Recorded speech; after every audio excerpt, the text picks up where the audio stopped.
Welcome to NS TV నేను రాజీవ్ ముందుగా headlines చూద్దాం కాంగ్రెస్ పార్టీ ఎమ్మెల్సీ అభ్యర్థి నరేందర్ రెడ్డి నామినేషన్ కు వచ్చిన మంత్రుల కాన్వాయ్ ను కలెక్టరేట్ ఆవరణలోకి ఎలా అనుమతిస్తారని ఇది పూర్తిగా ఎన్నికల కోడ్ ఉల్లంఘనేనని నగర మాజీ మేయర్ సర్దార్ రవీందర్ సింగ్ అన్నారు. ఇందుకు మంత్రులపై క్రిమినల్ కేసులు పెట్టాలని డిమాండ్ చేశారు. దీనిపై ఈసీకి ఫిర్యాదు చేస్తామన్నారు.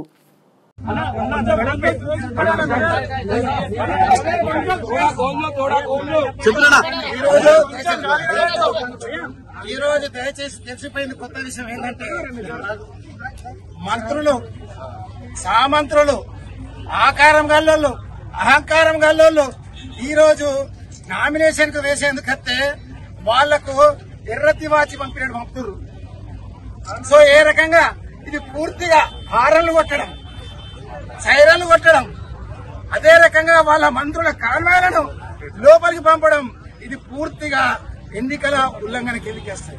మేము చాలా సార్లు మొన్నటికే చెప్తూనే ఉన్నాం, ప్రతిసారి ఎన్నికలు వాళ్ళు ఉల్లంఘిస్తారు, వాళ్ళకి ఇష్టం వచ్చినట్టు చేస్తారని. అది ఈరోజు పత్రికల సాక్షిగా ప్రజల సాక్షిగా ఈరోజు బయటపడ్డాయి. మేము డిమాండ్ చేస్తున్నాం, వాళ్ళపై కేసు పెట్టాలి. పోలీసు వాళ్ళు ఆపినా కానీ మంత్రుల కాలు లోపలికి, కాబట్టి వాళ్ళపై క్రిమినల్ కేసు పెట్టాలి. పెట్టేదాకా వదిలేదు లేదు.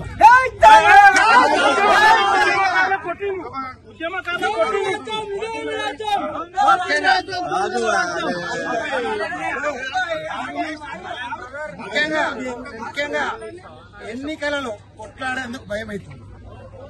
ఏ రకంగానైనా కొట్లాడ పెట్టుకోవాలి, పంచాయతీ పెట్టుకోవాలని చూస్తున్నారు. మేము చూసినాం లోపల దాకా మా బండ్లనేమో అక్కడనే ఆపేసింది. 100 మీటర్ల దూరంలో మా కారు రావద్దు, మా మనుషులు రావద్దు. మరి ఇక్కడికి వచ్చే వరకు ఏంది, మంత్రుల కార్లు సరాసరి పోతున్నాయి. ఇంకా మంత్రుల కార్లు పోతే బాయ్.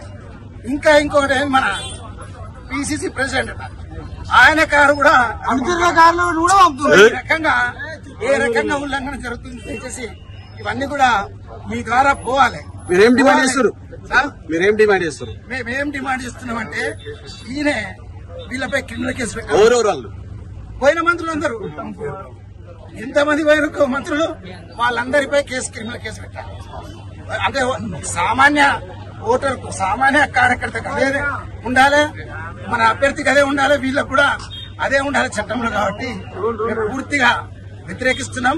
క్రిమినల్ కేసు పెట్టకపోతే మాత్రం మేమే తప్పనిసరిగా అందరిపైన ఆఫీసర్ల పైన కంప్లైంట్ ఇస్తాం.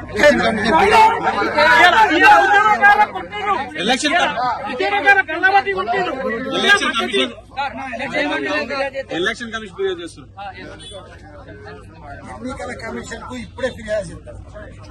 ఎన్నికలు సాఫ్ గా జరగట్లేదు, ఎన్నికలు సాఫ్ గా జరిగే పరిస్థితి లేదు.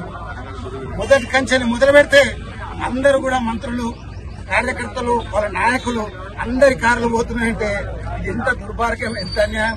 మీకు ఒక చిన్న ఎగ్జాంపుల్ చెప్తా. కేసీఆర్ గారు ముఖ్యమంత్రి ఉన్నప్పుడే కామారెడ్డిలో వారి కాన్వాయ్ ను ఆపితే నడుచుకుంటూ పోయి ఓటేసింది. మరి ఈరోజు ఏంది నామినేషన్ వేసారు. మరి ఈరోజు ఏ పరిస్థితి కనబడి మీరు చూసారు. అంటే అధికారం అహంకారంతో ఈ రకంగా దౌర్జన్యంగా లోపలికి వెళ్లిపోవడం అనేది చాలా అన్యాయం. కేసు పెట్టకపోతే మాత్రం మేమే ఎలక్షన్ కమిషన్ ఫిర్యాదు చేస్తాం. చట్టాన్ని తప్పనిసరిగా తలుపుదాడతాం. చట్టం వాళ్ళ చుట్టం కాదని చూపిస్తాం. జై తెలంగాణ.